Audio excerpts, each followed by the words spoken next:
Hare Krishna, Namaste, Chapter 7, entitled as Jnana Vijnana Yoga. Sloka 8 through 11. Raso apsu kaunteya prabhāsmi śaśi-sūryayoḥ praṇavaḥ sarva-vedeṣu śabdaḥ pauruṣaṁ nṛṣu puṇyo gandhaḥ pṛthivyāṁ tejaś cāsmi vibhāvasau jīvanaṁ sarva-bhūteṣu tapasviṣu bījaṁ sarva-bhūtānāṁ viddhi pārtha sanātanam buddhir-buddhimatāmasmi tejasvināmaham balam balavatāṁ cāham kāmaraha vivarjitam dharma virudho bhūteṣu kāmosmi bharatarṣabha.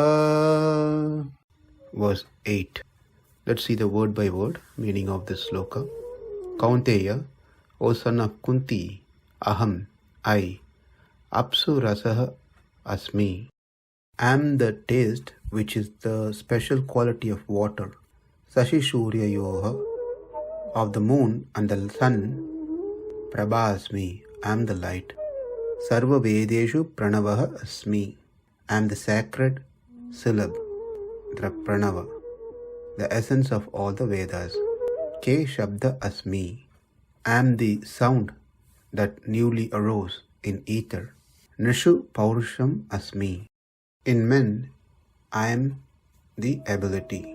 The translation is, O son of Kuntī, I am the taste of water, the light of the sun and the moon, the syllable Om in the Vedic mantras. I am the sound in ether and ability in man. These verses explains how the Lord is all-pervasive by His diverse material and spiritual energies. There are two ways that usually people understand God primarily, that is in the impersonal manner or in the personal manner. These energies, different energies, are realized in an impersonal way because we are not seeing a person, but we see the person's energy. As the demigod in the sun is a person and is perceived by his all-pervading energy, the sunshine. So the Lord, although in His eternal abode, He is perceived by His all-pervading energies. Another way to see is we all have light and air conditioner at this time. There are so many things happens in the house. These are the energies, but we also know there is a place where the energies, this current, electricity is generated and is passed through all different places, homes. So we understand by having the electricity at home that there is a power station from where the energy comes. So rather arguing or getting into conflicts whether God is with form or without form, we have to accept both exist simultaneously. God's energies are His impersonal form, whereas the Lord Himself has His personal form. We saw this in this chapter. Slokas like sloka number 4 and 5, they all speaks about the bheda-shruti, the differences. Whereas the verses that we are going to see from 8 to 11, abheda-shruti, that means there's a oneness. between Lord and his energy. That has been discussed. Now let's see what Krishna says in this sloka. Raso ऽहमप apsu kaunteya.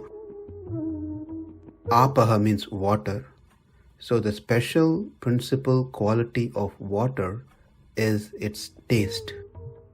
As we have already seen in past that akasha, the sky, the special principle or the characteristic of akash is śabdaḥ. And next comes vāyuḥ, air. The principal characteristic of air is sparsha, touch. Along with it, it also has sound from the previous bhuta. But what's principal is here because this touch, sparsha, is not present in the ether. And next comes fire. And then next comes water. So what Krishna says here is raso ऽहमप apsu kaunteya. I am the principal characteristic of water, which is taste. So we see that this taste is not present prior to this water, which is fire. From fire, the water comes. So this taste is not present in the fire as one of the character. Therefore, the special characteristic of water is its taste. And that taste comes from Krishna. And Krishna says, I am that special character in the water, which is taste. Prabhāsmi śaśi-sūryayoḥ. Light, which is a property or character of the sun and moon. Because of that, they both can help the world to function. That special property of sun and moon, that is the light, comes from Krishna, from me. I am that light. Each and everything that we are going to see, there's a prāpyam and prāpakam, meaning there's a mean and goal. If the mean is not there, no one is going to go to the goal. Meaning, if there's no taste in the water, one is not going to drink water, or one is not going to take the water. If there is no light present in sun and moon, the sun and moon is not going to be the goal, the prāpakam. Next, the third one is praṇavaḥ sarva-vedeṣu. Pranavam. Pranava is the essence. Pranava is omkara. So the pranava is the essence of all the Vedas. And it is the condensed form of Vedas. And it is considered the principal characteristic of the Vedas, which is present in Vedas. Therefore, Krishna says, he is that pranava. Next, K. śabdaḥ asmi. I am the sound that's present in Akash. And lastly, in this sloka, nṛṣu pauruṣaṁ asmi. That is, I am the ability in men. Now let's see sloka number 9. puṇyo gandhaḥ pṛthivyāṁ tejaś cāsmi vibhāvasau jīvanaṁ sarva-bhūteṣu tapaś tapasviṣu. The word by word meaning, pṛthivyāṁ puṇyah gandhaḥ asmi. I am the sacred fragrance in the earth, prithivī. Vibhāvasau, of the fire, tejaḥ asmi. I am the scorching property. Sarva-bhūteṣu jīvanaṁ asmi.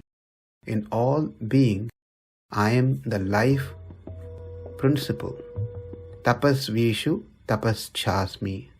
I am the penances of all ascetics. The meaning of the sloka is, I am the original fragrance of the earth, and I am the heat in fire. I am the life of all that lives, and I am the penances of all ascetics. Pṛthivyāṁ puṇyah gandhaḥ asmi. I am the smell. Now, the smell is the special character of earth. It is special because we don't see that character in the sky, air, fire, or in water. So what is so special about smell? Say the tulsi, the holy basil that comes from earth. The smell of tulsi brings mode of goodness, which means it gets us close to sattva guna, towards God. So that special smell, Krishna says, I am. Tejaś cāsmi vibhāvasau. The burning is the principal characteristic of fire. Without fire, we cannot run factories, we cannot cook, we can't do many things. But the fire itself is being used because of the burning nature that it has. And Krishna says, I am that. Jīvanaṁ sarva-bhūteṣu. For all living being, the prana, that is the life force, makes it livable. And that prana, Krishna says, it's me. The prana is considered to be the special characteristic compared to anything else. There was once a superiority conflict between the senses.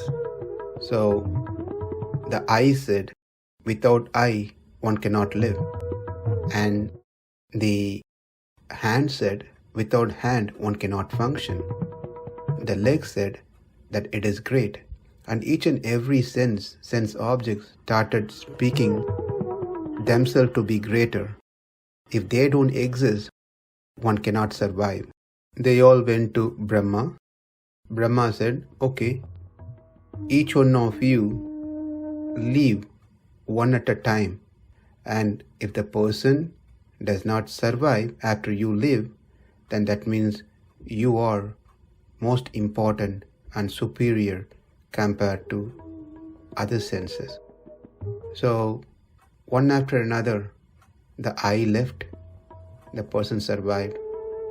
The hearing ability left, the person survived.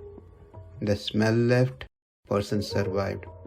So everything, every sense were leaving, but the person was still alive. Finally, the pranavayu, the prana left, and the person collapsed.